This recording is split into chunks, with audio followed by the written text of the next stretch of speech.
Hi everyone, and welcome back to the channel.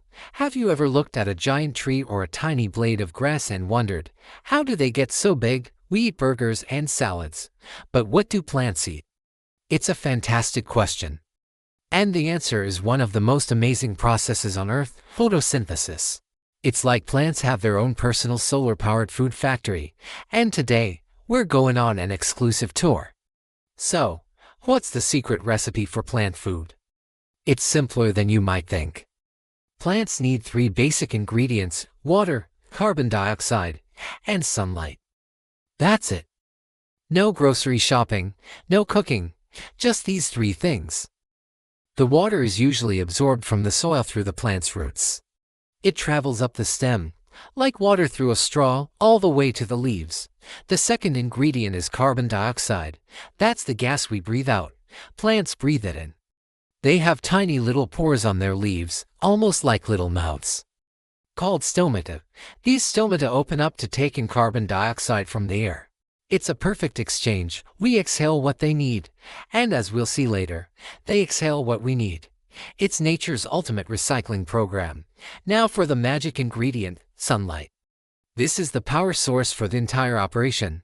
Sunlight is made of energy, and plants have a special molecule to capture this energy. You've probably heard of it. It's called chlorophyll. Chlorophyll is a pigment, and it's what gives plants their beautiful green color. It's packed inside tiny compartments in the leaf cells called chloroplasts.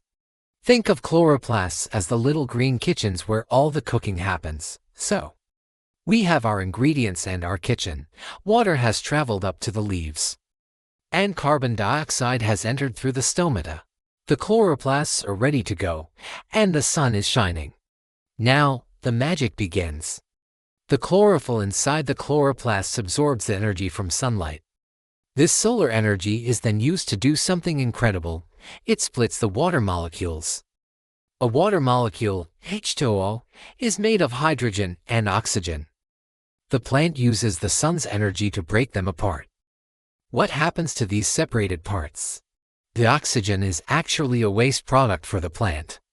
So, it releases the oxygen back into the air through those same stomata. And guess who needs that oxygen? We do. Every breath you take is filled with oxygen that was likely released by a plant. So next time you're near a tree, you can give it a little nod of thanks. It's literally helping you breathe. But what about the hydrogen and the carbon dioxide we talked about? This is where the food making really kicks into high gear.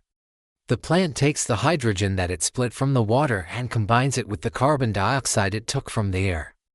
The solar energy that was captured earlier powers this chemical reaction. It's a complex process, but the end result is a type of sugar called glucose. Glucose is the plant's food. It's pure energy.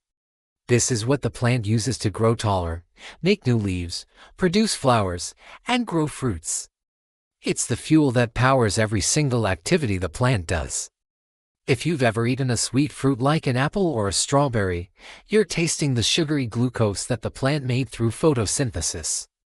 You're literally eating stored sunshine. What if the plant makes more glucose than it needs right away? Does it just waste it? Of course not. Plants are incredibly efficient. They can store this extra energy for later.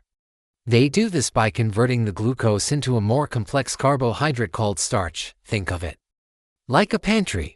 When the sun isn't shining, like at night or on a cloudy day, the plant can dip into its starch reserves and convert it back into glucose for energy. This is why potatoes, rice, and wheat are so starchy. We're eating the plant's stored energy reserves.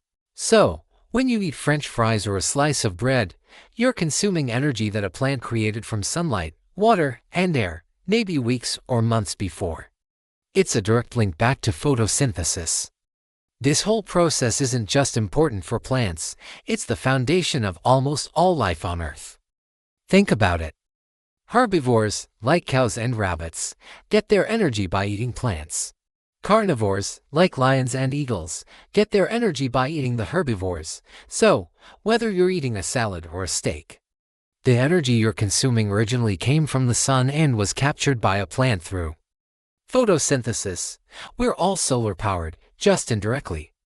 Let's quickly recap this incredible journey. sunlight shines on a leaf. Chlorophyll inside the chloroplast captures that solar energy. The plant absorbs water through its roots and carbon dioxide through its leaves. The solar energy is used to split the water, releasing oxygen as a byproduct, which is great for us. The remaining hydrogen is combined with the carbon dioxide to create glucose, the plant's energy-rich food. And any extra glucose is stored as starch for later. From the tallest redwood to the smallest algae in the ocean, this process is happening all the time, all around us. It's a silent, constant, and life-giving miracle. It not only creates the food that fuels the planet but also produces the oxygen we need to survive. It's a beautiful, self-sustaining system that demonstrates the incredible ingenuity of nature. So the next time you enjoy a sunny day, take a moment to appreciate what's happening in every green leaf you see. They are quietly working, turning light into life, and making our world possible. It's one of the most fundamental and fascinating processes in biology, and it's happening right outside your window. Thanks so much for joining me on this deep dive into photosynthesis. I hope you found it as mind-blowing as I do.